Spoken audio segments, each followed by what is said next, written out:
Hello everyone, welcome to the new video lecture of subject Interconnected Power System. Myself Himanshu Joshi, I am an assistant professor in Sri Labhubhai Trivedi Institute of Engineering and Technology, Rajkot. So, our today's topic is power angle equation. We have already derived the swing equation in our past lecture. So, today we will learn about the power angle equation. So, in solving this swing equation, we have taken a simplifying assumption that are the mechanical power remain constant. So, in swing equation we have considered the certain assumption that we will also apply for the power angle equation. So, that assumption are, first assumption is that mechanical input remain constant. Second assumption is that rotor speed changes are insignificant. Second assumption is rotor speed changes are insignificant. So, these are already been ignored in swing equation. So, speed changes are not considered for the derivation of power angle equation. And last assumption is effect of voltage regulating loop during transient period is ignored. So, as a consequence, the generated machine EMF remains constant. So, basically what are the assumptions? First assumption is mechanical input is constant. Second is the speed changes are not considered. And third assumption is electromagnetic force or rotor machine EMF will remain constant. So, mechanical input, speed and rotor EMF or generated EMF will remain constant in the derivation of power angle equation. So, let start to derive the power angle equation for stability analysis. So, before starting the power angle equation, let consider the following notation for the derivation. Suppose E is equal to generator internal EMF, V is the terminal voltage, theta is the power angle, power factor angle, IA is the armature current, RA is the armature resistance and XD, that is the direct axis reactance. So, based on this notation, we will start the derivation of power angle equation. So, this is the basic phasor diagram that we will use for the power angle equation. This is the terminal voltage V and we will consider this voltage as our reference voltage. So, V is considered at an angle 0. Clear? This is our reference vector. V, that is the terminal voltage, is our reference vector. Now, the armature is basically resistive and inductive in nature. So, we can say that armature current will lag voltage by certain angle and that angle is our theta. Voltage, terminal voltage is the reference voltage, armature is generally resistive plus inductive. So, current will lag by certain angle and that angle is at an angle theta. Now, drop in armature is nothing but IaRa. Drop in armature is IaRa and that drop IaRa is in direction with Ia. Clear? Armature drop is in direction with Ia. So, I will draw the vector IaRa in parallel with this armature current and we will add that voltage drop in V. So, IaRa is in parallel with Ia and in addition to terminal voltage V. Now, drop in reactance X is perpendicular to current Ia, and that will add in the drop of IaRa. So, Ia XD is perpendicular to vector Ia and drawn in such a way that it will add to the drop IaRa. Now, generated EMF is nothing but the addition of voltage, resistive drop and reactive drop. So, E is equal to V plus IaRa drop plus IaXD drop. So, this is basically vector addition. So, E is the vector from origin to this point, and angle delta is the angle between E and V. Please do not consider this line for delta. Delta is the angle between E and V, and that is equal to delta. Clear? So, delta is the angle between terminal voltage and generated EMF. So, that is the angle between E and V, and which is equal to delta. So, now the power output for the generator is given by the multiplication of generated EMF multiplied by armature current conjugate. Clear? The apparent power generated by generator is equal to E into Ia conjugate. So, to find out the output power, we have to first find out the current Ia.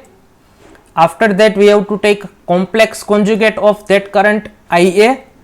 After that, we have to multiply that Ia conjugate with E to find the power output. Clear? So, current is nothing but the potential difference divided by impedance.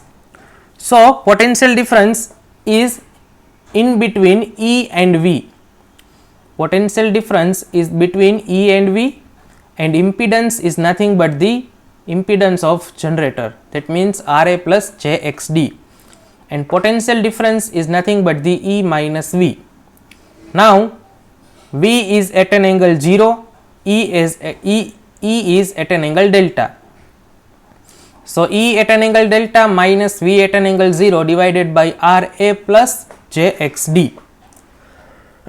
Now, generally resistance is very much lower than reactance. So, we can neglect the resistance from the impedance. Clear? So, we will consider the Ra is equal to 0. So, only jXd will be appeared as a part of impedance of alternator, because we have considered the resistance is very much low compared to its reactance. So, now Ia is equal to mod E at an angle delta minus V at an angle 0 divided by jXd. So, we can take reactance or impedance at an angle 90 degree, because resistance is ignored. So, now we will put XD at an angle 90 in the individual denominator of E and V. So, E by XD delta minus 90 degree, because the division of angle is equal to subtraction of angle. Clear? Theta 1 by theta 2. So, its equivalent is given by theta 1 minus theta 2.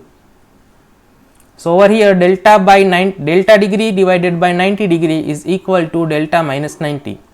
In the same way, mod V by XD 0 minus 90 is equal to minus 90 degree. So, this is the value of current Ia, armature current. Now, its complex conjugate is something like Ia conjugate equal to mod E by XD. This delta minus 90 now become 90 minus delta, and this minus 90 become plus 90. So, this is the complex conjugate of armature current. Now, apparent power is equal to P plus jQ, which is equal to E into Ia conjugate. So, apparent power, now E is at an angle delta. So, this is the E and this is our Ia conjugate. This is the Ia conjugate. So apparent power S is equal to, now we have to multiply E at an angle delta with this particular bracket. So we will multiply E at an angle delta multiply by E xd, E divided by xd at an angle 90 minus delta. So its resultant will be mod E square divided by xd. Now multiplication of angle is nothing but the addition of angle. So resultant angle will be 90 degree minus delta plus delta. Now consider the second term mod V by xd. So that is equal to mod E mod V divided by xd 90 plus delta. So finally we will get S is equal to mod E square upon xd, this minus delta and plus delta will be cancelled out. So resultant angle is 90 degree minus mod E mod V by xd 90 plus delta. So this is the complex power in polar form. Clear? This is in the form of polar. This is the polar form. So now to find out the output power, we have to convert this polar form into rectangular form. So let's convert this equation in rectangular form. So first of all, let's convert this term into rectangular form. So to convert the polar to rectangular, we have to take real part with cosine angle and imaginary part with sine angle. So rectangular form will look like this: mod E square by xd cos 90 plus j mod E square by xd sin 90. Now this is the minus sign, this is the minus sign. After that we have to take cosine and sine angle for this 90 plus delta. So next term is mod E by mod V upon xd cos 90 plus delta plus j mod E mod V upon xd sin 90 plus delta. Okay, so this is the term, this is the rectangular form. Now let again simplify this term. So let's multiply this minus sign with this bracket. So this is the same as before. Now this plus term become minus and this plus term become also minus. Clear? So in this step we have multiplied this bracket with, we have multiplied this negative sign with this bracket. Again in the next step we have to take real part and imaginary part separately. So in this equation, this is the real part and this is the real part. Clear? And this is the imaginary part, j mod E square by xd sin 90, and again this is the imaginary part, j mod E mod V upon xd sin 90 plus delta. So let separate the real part and imaginary part. So this is the set of real part up to this, and again set of imaginary part up to this. Clear? So now we know that cos 90 is equal to 0, cos 90 is equal to 0. So this term becomes 0. Again cos 90 plus delta is equal to minus sin delta. So I have written cos 90 plus delta is equal to minus of sin delta. Again sin 90 is equal to 1. So this mod E square by xd into 1 is equal to mod E square by xd. And finally sin 90 plus delta is equal to cos delta. So I have replaced sin 90 plus delta by cos delta. So this is the modification of apparent power S. So this is the modified equation. Now this minus become plus. So our equation become S is equal to EV by xd into sin delta plus j mod E square by xd minus mod E mod V by xd cos delta. So this is the single real part and this is the single imaginary part, same as P plus jq. So we can compare these two equations, and based on that we can get a real power is equal to mod E by mod V upon xd sin delta. So we can write this equation in terms of mod E mod V by x into sin delta, and this is the reactive power, which is equal to mod E square by x minus EV by x into cos delta. So this is known as our power angle equation. This is known as our power angle equation, because in this equation we are having a real power and we are having a load angle delta. So this is the power angle equation. Now the maximum power will transfer for delta is equal to 90. Maximum power will transfer when delta is equal to 90. So this is the important observation from the power angle equation. So we can put delta is equal to 90. So we will get P max, and P max is equal to EV by x. So in this power angle equation we can replace EV by x just by P max. So we can get P max is equal to EV by x. So normal value of power angle curve is equal to PE, that is the electrical power. PE is equal to P max into sin delta. PE is equal to P max into sin delta. So this is known as power angle equation. This is known as the power angle equation, which is having a value PE is equal to P max into sin delta. So we can say that the graphical representation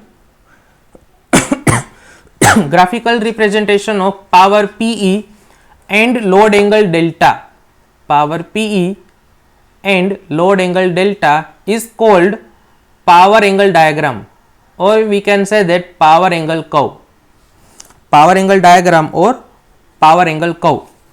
And this power angle curve is widely used, in power system stability studies,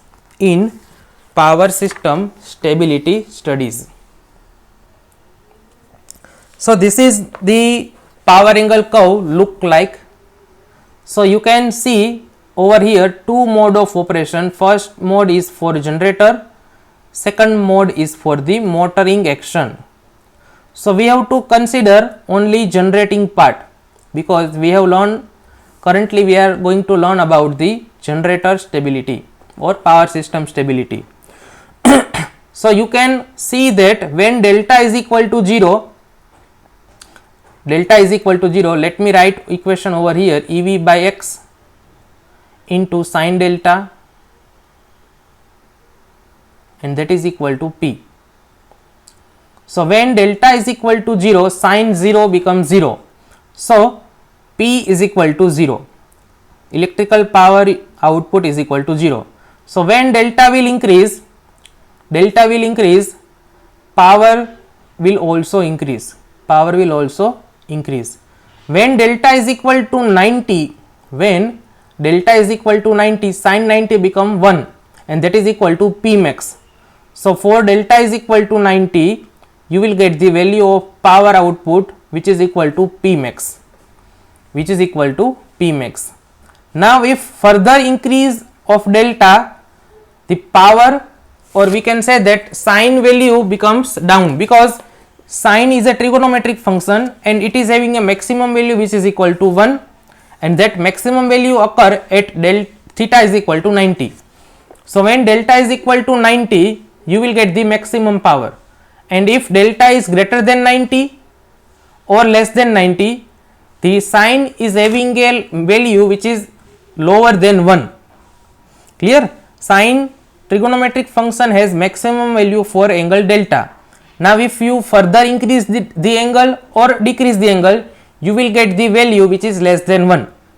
So in both case you will get the output power which is less than or equal to P max. So from 0 to 90 you will get the increment in power, and if you further increase delta beyond 90 to 180, your power will going to decrease, and at an angle 180 degree, again sin 180 is equal to 0. So at an angle 180 degree you will get the 0 value. So from 0 to 180 you will get the power angle curve which will follow the trigonometric function sine. Clear? So from 0 to 90 power will increase. At 90 degree you will get the maximum power, and if you further increase the delta angle from 90 to 180 you will get the downfall in power. So this is the characteristics of power angle delta, which is versus output power P. Clear? So it is known as power angle curve. Now the same will happen for motoring action, but the characteristics will opposite that of the generating action. Clear? So same power angle you will get, but in negative direction, because generating action is opposite that of the motoring action, or you can say that motoring action is opposite that of the generating action. So now this is the diagram for generating action only. We have taken as first positive half cycle. In first, we have considered only first quadrant. Clear? So at angle delta is equal to 90 you will get the P max, and for delta is equal to 0 you will get the 0 power, and again delta is equal to 180. Delta is equal to 180 you will get the 0 output. So this is known as the power angle curve and power angle equation. Clear? So thank you very much. With this we will conclude our session. If you have any doubt, any question, you can give your doubt and question in comment section. And if you like my video, then please like it, share it and subscribe my YouTube channel, and you can share this video with your friend also. Thank you very much.